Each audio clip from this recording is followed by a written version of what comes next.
As time flows on like an endless stream, we gather to build the world we dream.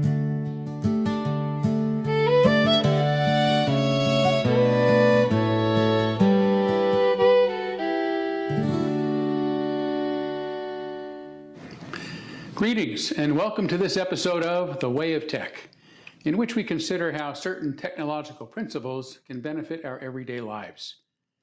Let's begin by reflecting on meeting disruption with tolerance as a strategy for thriving in our age of exponential change.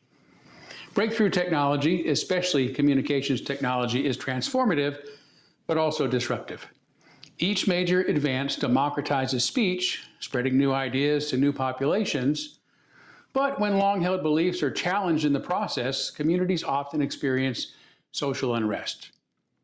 For most of history, societies have maintained unity enforcing shared beliefs. Questioning authority was forbidden and dangerous. Calling for tolerance was considered the equivalent of promoting anarchy, and doing so was even illegal in some places. Although the Bible was its very first production, it's fair to say that after the invention of the Gutenberg press in 1440, all hell broke loose. The disruption it caused led to the Protestant Reformation, then schisms among the Protestants, to book banning, heresy trials, and more than a century of religious persecution and war. Only after generations of turmoil and brutality did some begin to reconsider the potential benefits of tolerance after all. Today we're facing another Gutenberg moment involving technology that's far more disruptive than the printing press ever was. From the telegraph to telephones, radio, television, computers, and now the internet, social media, AI, and emerging quantum computing, the pace of disruption is exponential. Even as the summation of human knowledge now commingles in that virtual noosphere we call the cloud, and is distributed around the world through an aptly named digital web, connecting us all, there is such an abundance of information that it has become nearly impossible to keep up with or to know how much of it is true. Deep fakes, misinformation, and overload have ushered us into a new era of uncertainty. Our responses so far have been largely regressive, causing us to retreat into group identity, nationalism, and ideological echo chambers. It's as if the whole of humanity has just entered a crowded room with so many conversations going on at once that none of them make any sense. In such a situation, we find the one conversation that we can understand while tuning out all the rest. In their new book, Super Agency, Reid Hoffman and Greg Beto say so much information is being produced today that each of us is effectively living in our own personal dark age. In 2024 alone, they say 147 zettabytes of data were produced daily. That's about 2.3 billion books per second.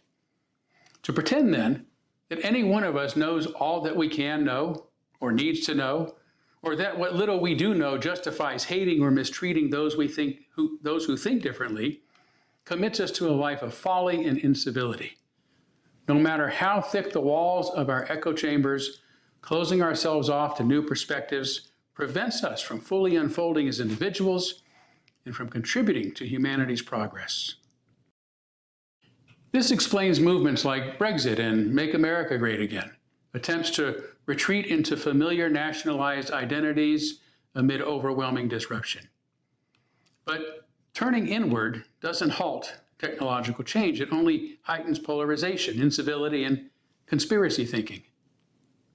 Singularity Sanctuary exists to help us develop the mental and emotional agility and openness required to thrive amid exponential change. If innovation is the natural result of such openness, then tolerance is its essential prerequisite.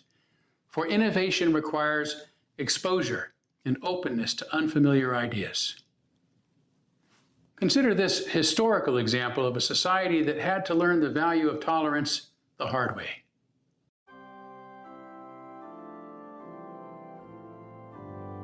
During the time of the European wars of religion, the Kingdom of Hungary was especially ripe for unrest and violence. In addition to being comprised of three nations, the Saxons, Székelys, and the Hungarian nobles, it was home to Jews, Muslims, Catholics, and Protestants living together in a land where the Ottoman Empire and Europe had already collided during the Crusades. Whether it was because he was a man of peace, pragmatism, or both, Hungarian King John Sigismund Zapolya realized the only way to maintain order in his unusually diverse society was through tolerance. So in 1568, 80 years before the religious wars finally ended, he issued the Edict of Torda, the first religious toleration law in human history. In light of religious intolerance of dissent common throughout Europe at the time, the edict was an extraordinary document. It stated, "We demand in our dominions there will be freedom of conscience. Therefore, none of the superintendents or others shall abuse the preachers.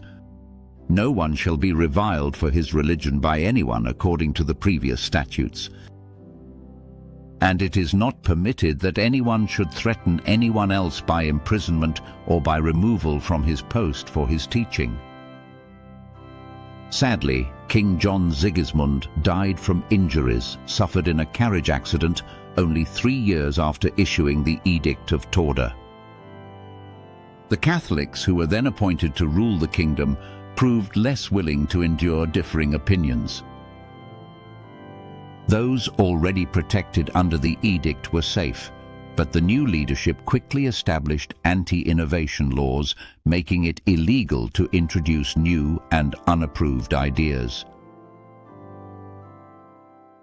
Today, it's hard for us to imagine living in a world where innovative thinking is explicitly illegal. But it would be more than a century after King Sigismund's death that Enlightenment luminaries began calling again for ideological freedom. In 1784, Immanuel Kant wrote that nothing is required for this enlightenment except freedom, and the freedom in question is the least harmful of all, namely, the freedom to use reason publicly in all matters. In short, people should be free to think and speak for themselves, whatever their beliefs. It is only then, when people are free to think creatively, that technological innovation becomes possible. This is why the period immediately following the Enlightenment remains the most innovative and inventive time in human history. Scientist Vaclav Smil reminds us that most recent advances have been variations of two older fundamental discoveries, microprocessors and exploiting radio waves, discovered in the 19th century. In fact, he calls the 1880s the most inventive time in human history, because that's when electricity became a household commodity, he says, thanks to the invention of thermal and hydropower generation stations that still provide 80% of the world's electricity. Uniform belief may protect stability, but diverse thought fuels breakthroughs. Tolerance unlocks innovation by freeing us to explore beyond accepted limits without fear of rejection or punishment. It was not comfort, but intellectual openness that lit the fuse of our modern age. Tolerance itself refers to the ability to endure. Like strength or stamina, it doesn't eliminate strain, but enables us to withstand it. Psychologically, it's the awareness that no truth is the whole truth, that we may be wrong, and that countless other ideas exist. Accepting this uncertainty doesn't weaken us, it makes us flexible, adaptive, stronger, and ready to move with change rather than against it. And all of those fresh ideas moving about in the noosphere, far too many to ever comprehend, become the medium through which our creativity begins, like the ill-defined blotches of color on an artist's palette waiting to take form when pressed upon the blank canvas. Consider how generative AI works. Through a process called diffusion, it begins in static and gradually reduces the noise until patterns emerge, like tuning in a signal. But imagine a television with only one channel. It would be nearly useless. So is a human mind. Being exposed to the noise of countless ideas is not a problem but a gift, for such is the medium of our creativity.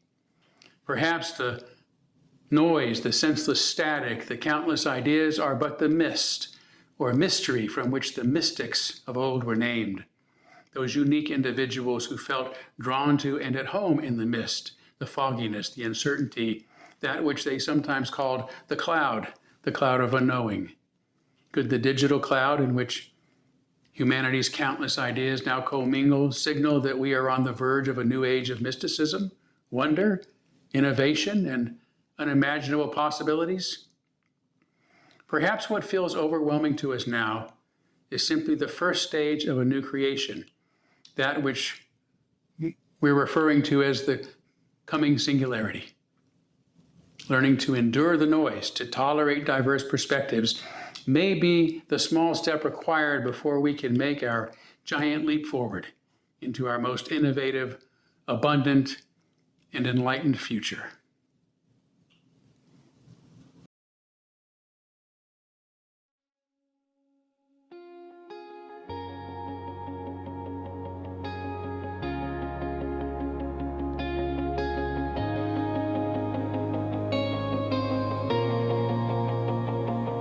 In the mist, where the edges blur,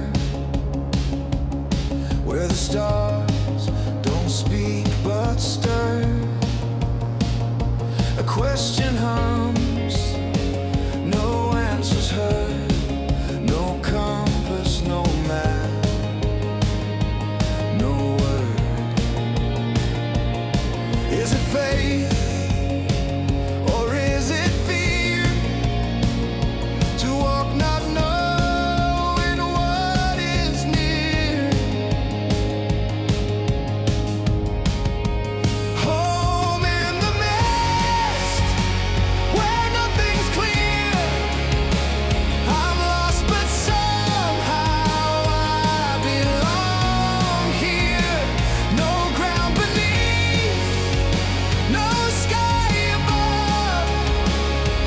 Just the mystery I've come to love.